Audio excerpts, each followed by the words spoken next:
Okay, so we both had babies during the recording of this album. There's a track on the record called "Clear My Mind," and that was the first song that we wrote together for this album. Ross kind of had the tune. I don't know how long you'd had the tune. About 6 hours. So there you go. So just like acoustic guitar, finger picking, and then he sent it over to me, and I had a really sleepless night, just pregnant and tossing and turning and just couldn't sleep at all. And then the next morning, then like writing down the words like "Here I lie, holes in my fortress line," and then it's like a song was written and sent it back to Ross. All I know that when our day is done and all the cards are laid, with every star that fades, and the innocence of love, with no fear of the dark, no truer words. I was really nervous, to tell you. That I was pregnant. I was thinking, Really? not again. So I've got like 3 children already. So I told Brendan. I think we were in Argentina. Were we in At Argentina? the Personal Fest. Yeah. And I told Brendan, so I'm gonna have a baby. Yeah. You have to help me tell Ross. And so I think it was backstage. I remember being really happy Yeah, he was. for you, and I was like, great timing! Yeah, because actually... I'm having a baby. Well, I'm not having a baby, my wife's having a baby. So we were like, let's just do them in sync, and then that way, kill 2 birds with 1 stone.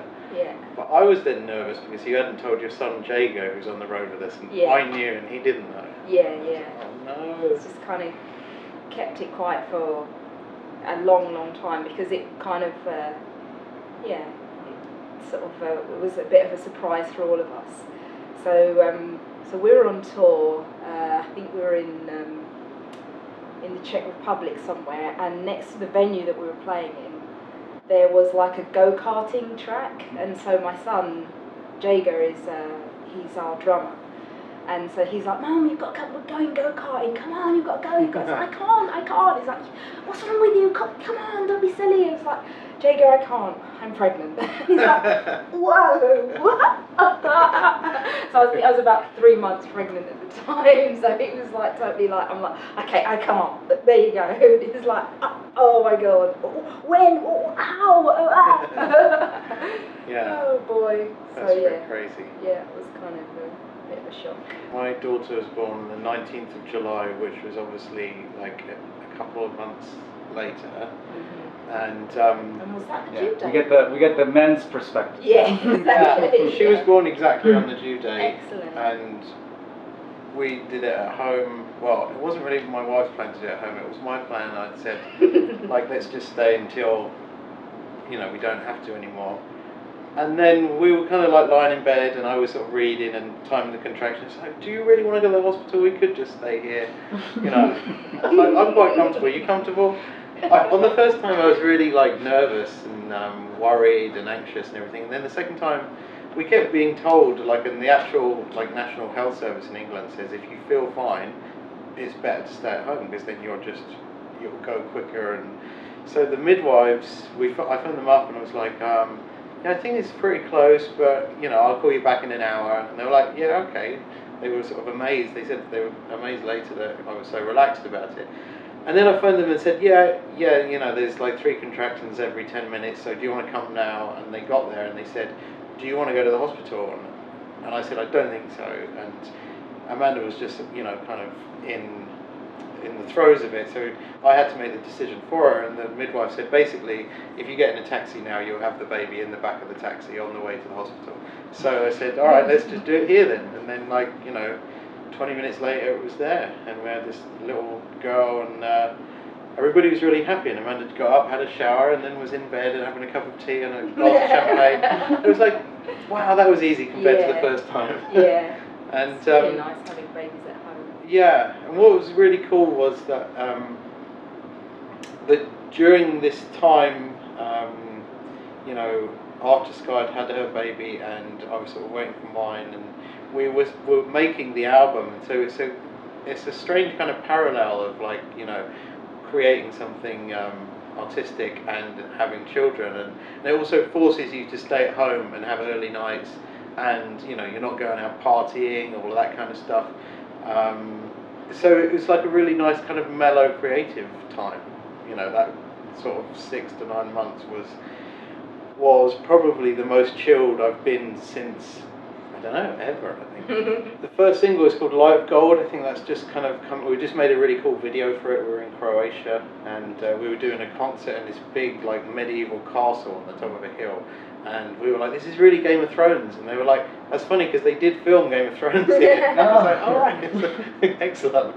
So we used the opportunity to bring out some camera guys, and we filmed a really cool video. A week before the baby was born, we were in Russia.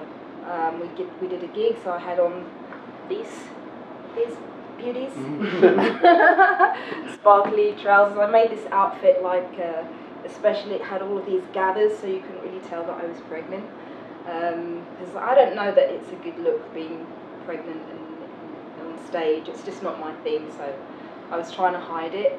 And then we went home for a few days, and then we were due to go to Romania for another gig, and that gig got cancelled because I gave birth. So she came 3 months early, which was, so there's a song on the Skye Ross album called Hold On, and the first line is wrong time, right place, because she was born at the wrong time, but in the right place because we were at home. Luckily, otherwise it could have been she could have been born in Russia or in Romania or at the airport, and and it was a bit of a shock that she came 3 months early, and it was a surprise, and it was a bit worrying also because then, you know, you spent a lot of time in the hospital, pretty much, hoping that she was okay. And, every day for so she came March 19th, and she was supposed to come 15th of June. And so from March right up until May 26th, the day before my birthday, she came home. I knew she was going to come early, but not maybe by a few weeks, but not by a few months. And I'd gone to the doctor a few times and said it feels weird, I'm in pain, and there's I'm contracting, and the doctor told me off and saying you know, you've done this before, it's just Braxton Hicks, which is the practice contractions. I'm but they're really strong, you know, and he's no, you'll be fine. And then I was told by 3 doctors, you'll be fine, it's just normal.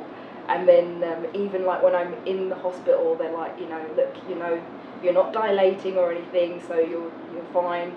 And then a nurse came back and said, okay, we'll keep you in for observation. And so that afternoon, so that was at 3 in the afternoon.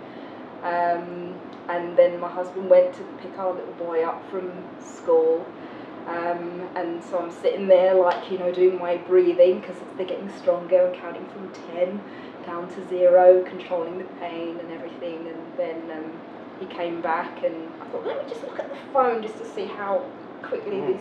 Every 3 minutes, but no, she's not coming. I'm sure it's not happening. You know, because they told me that it's not going to happen. And then you know, Steve came back. He's you know, so they're 3 minutes apart. Have you told the nurse? I'm what for? She's not coming. It's he's oh, for God's sake! He went and told the midwife, and then she came back, and I'm I think I just peed, and she's no, that's your water's breaking. And I was oh right, so you know, yeah, we're going to go to the delivery suite. I'm oh no, do we have to walk there? And just no, don't be silly. They wheeled me to the delivery suite, and so she was born at 5. It was absolutely amazing because I didn't have to go through the last 3 stages of pregnancy. And then you know, and I remember the midwife kind of saying, you know, just a little push. I mean, there was 5 pushes. Oh, I'm shaking at the thought of it, but you know, so lots of stuff kind of, yeah, but she was amazing. I mean, you know, a bit of air and all that kind of stuff, incubator, and you know, so but it's odd because you don't kind of woo, we just had a baby, everyone, here's the photos and stuff, so you don't kind of tend to share the pictures in the same way with them, with all these tubes and wires and stuff. sticking out, and so yeah. It's not like we have a job where we need to apply for paternity leave. We just stay at home until we're ready to go out again. And we spent a lot of time in the studio writing, trying to come up with an album, and it formed really naturally, you know. I find that when we're trying to make a record and we're kind of on the road or we are out partying and doing stuff, it kind of is distracting, you know, and it's better to just be in your own little world and make your album, and then you sort of come out and show it to the world. And it's kind of, it's nice because it was a very personal record because of that, because of what we were going through, and because of what happened in our lives, you know. My wife Amanda I got her to do some backing vocals on the record, and she was heavily pregnant, so she'd be standing there like, and I was like, we're gonna record now, you've got to stop breathing like that. But it kind of adds to the whole feeling of the record, you know, that something else was going on, and it's kind of like self-indulgent in a way that you're allowed to be self-indulgent. Like, it's a nice, cool, natural thing, rather than it being like, you know, you're just kind of self-obsessed, or like, you know, writing a record about how sad you are that things aren't going your way, you know. I think that we'd started writing the record a little bit before we were going to have children, and then it was kind of during the process of being when Skye was pregnant, because I remember thinking it would be good to get like all of the recording done, because then, you know, we're going to have babies to look after, we're not going to have a lot of time kind of thing, we're not going to have hours and hours in the studio. I mean, being pregnant's kind of weird in a way where you do get a lot of time to sit and watch box sets, or what, because you can't be out and about doing stuff, you're just kind of stuck, so that is quite a good time to be in the studio. So we tried to get as much of it done as possible, and then as soon as we had the babies, I tried to like finish editing the record and mix it, and we did it pretty quickly. I think we finished the whole thing in about 6 months. Like, you're literally the last person on the rung of the ladder. It's like, if I get time to have a shower today and maybe brush my teeth, I'll be happy. You're actually worried about something that's bigger than you, and you're more selfless, you know. So when you have children, you realise how great it is to be kind of, you know, part of something else rather than like just worrying about yourself.